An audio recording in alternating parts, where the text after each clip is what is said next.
In this capsule, we will look at the stability of carbocations by resonance. So the previous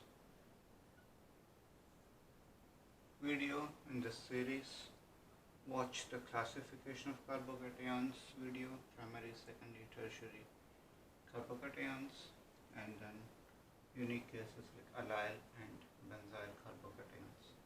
So when you have in the case of allyl and benzyl carbocations, I'll draw them again. So here you have an allyl carbocation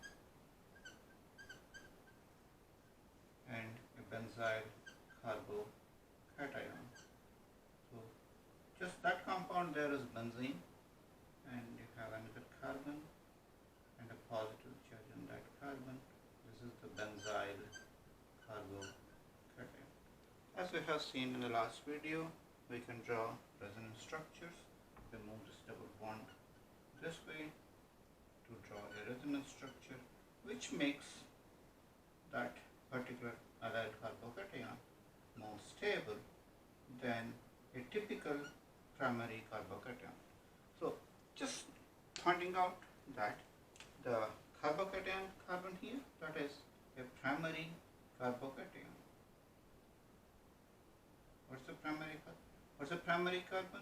A primary carbon is a carbon that is connected directly to one other carbon. So you see this carbon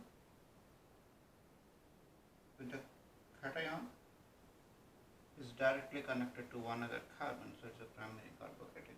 Normally, primary carbocations, let's say, draw a structure here just for comparison's sake. This is also a primary carbocation, but that will be less stable than the allyl carbocation, because allyl carbocation can have a couple of resonance structures, which makes the carbocation stable.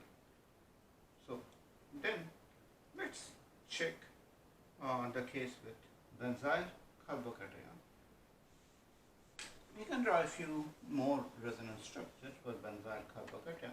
Although you see that carbon is a primary carbocation, it's connected directly to another carbon, but let's just draw them to see how many you can draw. So you have the benzyl carbocation there. Now I'll just use different colors. So since when you say carbocation carbon, you see that carbon is a sp2 hybridized carbon. It has 3 electron domains, one with the carbon, this carbon, so that's one, and then there are 2 hydrogens that's bonded to this carbon. So this carbon with the positive charge has 3 electron domains, and the best way to arrange the 3 electron domains to minimize repulsions will be sp2 hybridization and 120 bond angle. But then what do you mean by carbocation? There's a p orbital which is empty, there are no electrons there. That's what carbocation means. Cation means empty p orbital there. So anywhere you say carbocation, that means that carbon has room to accept electrons. Okay, keep this in mind, because sometimes we keep saying, when we draw structures like this, I'm just doing some comparison here. When we move this double bond here, you notice this carbon already has 4 bonds. Just to highlight those 4 bonds again. So this carbon has 4 bonds already. So there's 1 bond. There's a second bond. 2 bonds there, 3 bonds, and there's a 4th bond. So this carbon already has 4 bonds. So when we move this double bond electrons, let me show that in green. When we move these electrons here, this carbon is having 5 bonds, which cannot be. So this carbon has to make room. This carbon moves the electrons there. Okay, so then we get a resonance structure where we draw a new double bond. And then since these 2 electrons move to that carbon has a negative charge. This carbon loses this electron, so that gets a positive charge. So keep this distinction. Carbons that have 4 bonds already need to make room to accept the incoming electrons, say like this in resonance structures. But this carbocation, or in the previous case allyl carbocation, that carbon has a positive charge. That means it already has the room to accept this electron. So, if I move these electrons out of the benzene ring to make the double bond, this carbon doesn't need to do anything. It has a p orbital, so it can accept electrons. So then we draw a resonance structure where, let me draw it on the right side. I don't know if it will be visible. If I draw it towards the bottom of the screen here. So let me draw this. So a resonance structure. I'm keeping. So the charge, the positive charge on the carbon is neutralized. It did not have to make room to accept the new electrons because it has an empty p orbital. But you see, carbon 2 gave up one of its electrons. That makes a double bond. So carbon 2 gets a positive charge. Okay. Now you can draw more. So you can say move the double bond between carbon 3 and 4 to here. So if you just look at that bit there, that looks like an allylic thing. So you can draw another resonance structure where now carbon 4 gets the positive charge, and you end up with another resonance structure. And then you can do further. So 3, 4, 5, 6, carbons 5, 6. I'm just drawing whatever is needed. And move that. And we can draw another resonance structure where you can see that double bond, move it again with the positive charge there, this way. And then you can move this electron back into the benzene ring. So a benzyl carbocation is quite stable carbocation, as you see, because of so many different resonance structures. So anyway, this is the resonance in carbocations. Now, here we used double bonds, in the allylic system.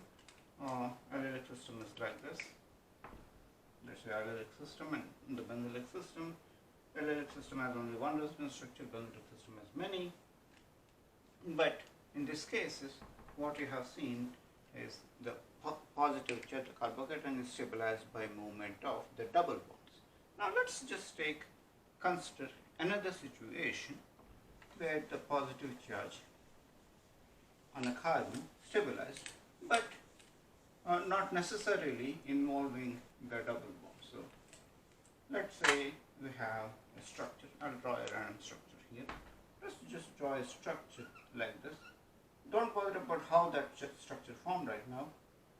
Let's say you got a positive charge on that carbon, and I'll draw another one, and then we can talk about relative stabilities. Okay. So here I'll draw another. So let's call them carbocation A, carbocation B. Okay. So when these two, A and B, both of them are carbocations, one is more stable than the other. I say A is more stable than B. How so? Is the carbocation carbon, is it stabilized? How is it that stabilized? So this carbon in carbocation carbon in A, remember, is stabilized. I'm showing you the lone pair because I need to use the lone pairs now. The lone pair on the oxygen, one of the lone pairs, can move in here to stabilize the carbocation. So, see now that oxygen, still with one lone pair, has a positive charge. Okay. So now, you may ask a question here. Oxygen, as we know, is more electronegative than carbon. So, let me call this the newly formed carbocation C by resonance. you have two structures, the original structure A and the resonance structure C. Now that may bring up some problem. You see, oxygen is more electronegative than carbon, so oxygen should not have the negative positive charge, right? So how do we reconcile that? Since we know oxygen is more electronegative, we expect oxygen to have, not to have a positive charge, but in this case we did that and say, this is the structure. Why? So there you see the carbon, why it forms and why it contributes to the resonance hybrid. The reason is, in this one, in structure A, carbon does not have an octet. Oxygen has an octet, but carbon doesn't. But in this resonance structure C, you notice that this carbon has an octet, 8 electrons around it, and so does oxygen. Oxygen also has an octet. See, the lone pair, 2 electrons, and this bond, 2 electrons, and a double bond, that's 4 electrons. So oxygen has an octet, and so does the carbon. So having an octet is important. So this is, when drawing resonance structures, keep that also in mind. So do not think oxygen should never have a positive charge. It can have a positive charge, and in doing so, the octet of both the carbon and oxygen is satisfied. So this is a valid resonance structure. So sometimes